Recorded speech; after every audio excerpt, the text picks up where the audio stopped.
Good morning. It is 7:01 a.m. on Monday, August 27th, 2018. I'm Christiana Ellis and I just got up. This is 5 more minutes.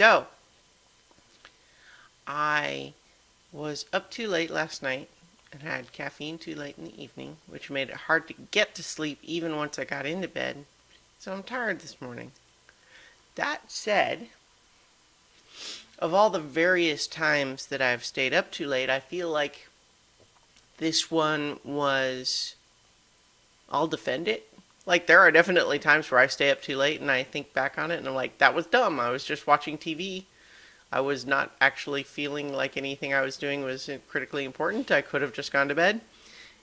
But in this case, I'm happy to have done it because I was having a long conversation with a beta reader of one of my future projects, and they really liked it, and it was a great conversation and a lot of good feedback, and they were enthusiastic, and I'm very pleased. So even though the conversation had me staying up a little bit late, I'm okay with it in this instance. It was a good weekend. I'm just thinking back on various things that I'm doing. I'm kind of trying a new thing with exercising that I'm not quite ready to talk more about yet, but going well. So I'm still kind of processing some of what I might want to say about that. So just I guess know for now that I'm doing a thing. But I guess also maybe what I'll talk more about is I watched Apocalypse Now Redux yesterday. This is on the heels of watching the original version because we're going to talk about the movie for Watching 100 Movies. And I wish I liked Apocalypse Now Redux more. I mean, it's still a great movie, but ultimately I don't prefer Redux to the original version because although some of the big sequences that are added are interesting,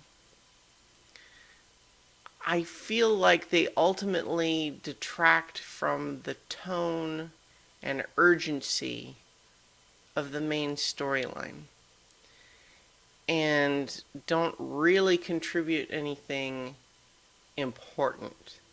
Like, there's a scene where in the original movie we reflect on that's weird that they suddenly have a surfboard on their boat. Where did that come from? What's going on? Well, in Redux, we see the scene where they get it. Is that important? Does it ever come up again? No, not really. So just answering the question, this is a good example of something that I think is sometimes called a plot hole. Like, where did that surfboard come from? And I would say, it's not a plot hole. It's just an unanswered question. We don't know where it came from. That doesn't mean that it's a plot hole. It just means that they didn't show us that part. Well, now that we have the version that shows us that part, I'm not sure it's worthwhile. And I don't know. So generally speaking, a lot of what the additions do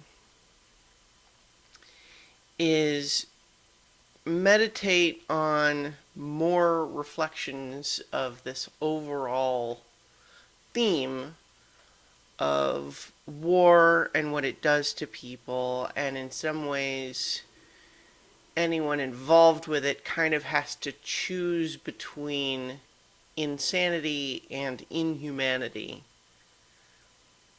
which makes the whole through line that Willard is going up to kill Colonel Kurtz because he's gone insane, when from a certain perspective the insanity that Colonel Kurtz supposedly is demonstrating in some ways is just getting glimpses of the inhumanity as opposed to, well, I don't know. Let me try to explain that better. I in the movie, the basic problem is you get a lot of different people throughout the film displaying what I'm calling insanity in this instance, which is to say they are viewing only part of the picture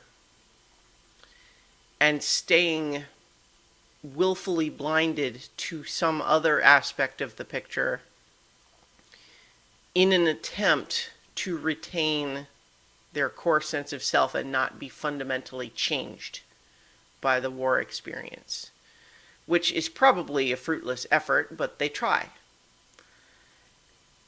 Whereas Kurtz has completely abandoned any semblance of ever going back to what he was and going forward completely on this whole thing, and yet it makes him a monster. And having Captain Willard be torn between those two things, right, is the sort of the central through line. And so the added sequences give additional echoes and reflections of that theme, but none of them that are really missing in the original, in the sense that, like, there's not anything where we see those sequences and go, oh, so that explains X. And it's like, no, it's just more.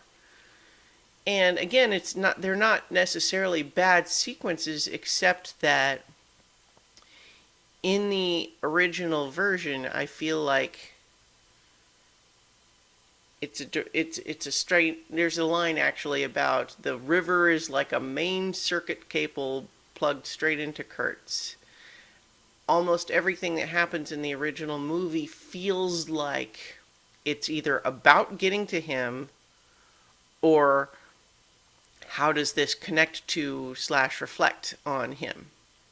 So we meet one guy and we say, okay, well, that's what this guy's like. How would that compare to this?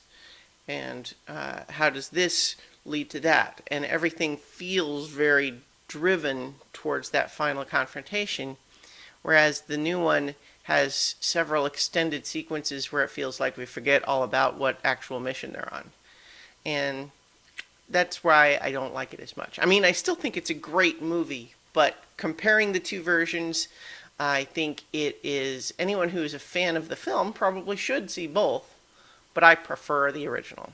That's my take on it. So anyway, I already talked a little bit about that, and it's like, and you know, I'm also going to do a whole podcast about this with Mike. Maybe on Thursday. We'll see if we can make it happen, but that's the goal. So in any event, I'll leave it there, and I'll talk to you all tomorrow for 5 more minutes.